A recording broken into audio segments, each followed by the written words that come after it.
Hello, everybody. Scott Golden here with the WCW Saturday Night Review Series for the 8th of July, 1995. This is the last one of these we'll be doing for a while because that's what we've got available, but we've got over 1,300 audios available for your listening pleasure.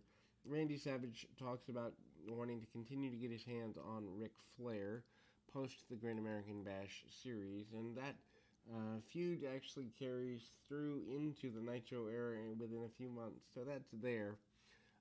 We open with a Hacksaw Jim Duggan match, which is fine, I suppose.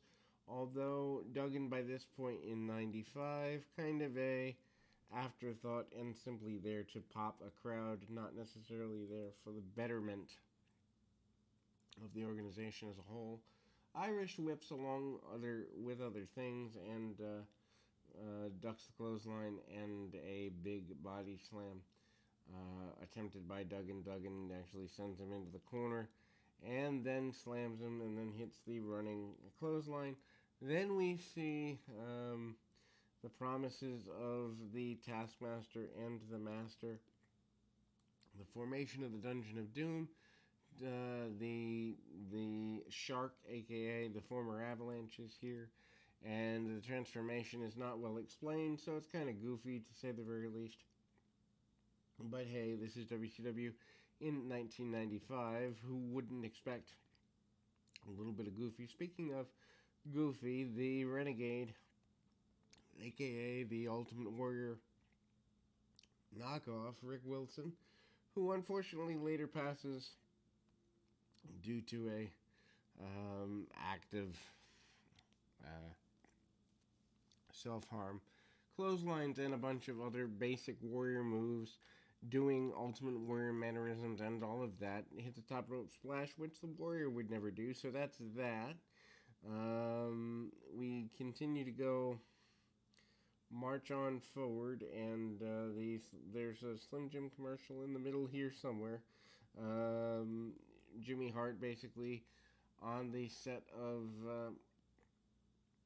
the summer deal, and they're plugging towards Bash at the Beach. Hulk Hogan promises that, in fact, he will retain the WCW Heavyweight Championship against Vader at Bash at the Beach. They are plugging that. Kamala and the Taskmaster against Hacksaw Duggan and Yvette Sullivan versus Dallas Page. Really, really weak time in WCW. Amazing to me that Nitro caught on the way it did. Road Warrior Hawk here in 1995. He does not come back with Animal because I believe Animal is still legally obligated to Lloyd's of London and couldn't wrestle at least full time. Although Hawk does manage to get a gut wrench suplex, which looked like it was heck to get over, literally and figuratively, and up Hawk goes into the lights. He ends up talking about wanting to fight Kurosawa. He ends up talking about wanting to fight everybody. And Hawk in 95 could have been interesting. Road Warriors back together within a year within WCW too. Very little fanfare. Kamala comes in short term for a couple of months through about March of 96.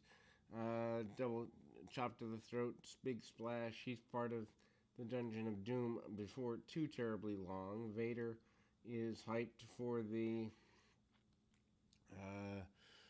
fall or the cage match at the Bash at the Beach, which Hogan and Vader, probably the last major match that Vader has in WCW. He's gone by September. The Blue Bloods are here, Regal and Eaton, and they are not doing well. Ron Thompson and Mike Davis, not the Mike Davis out of Texas, I'm pretty sure, but anyway, the Blue Bloods are continually involved in trying to get things going in their general fashion here. And they do succeed in doing just that. Couple of shots and ultimately pop up, backbreaker across the knee, and ultimately there we go. Hard shots along the way, and the pinfall attempts along the way as well. Hard shots, and Bobby Eaton is, in fact, able to continue to be in control.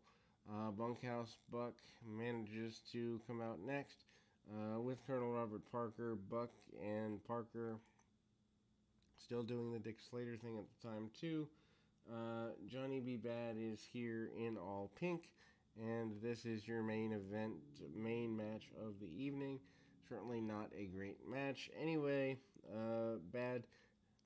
Randy Savage is out there with him for some reason.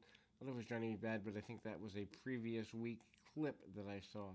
Buck against Bad. Randy Savage out here, though, in all pink, and hits a couple of elbows to the top of the head pretty aggressively, pretty assertively, and a really basic deal here. Hard shots by Savage. Savage sent to the outside. He gets thrown onto the arena floor.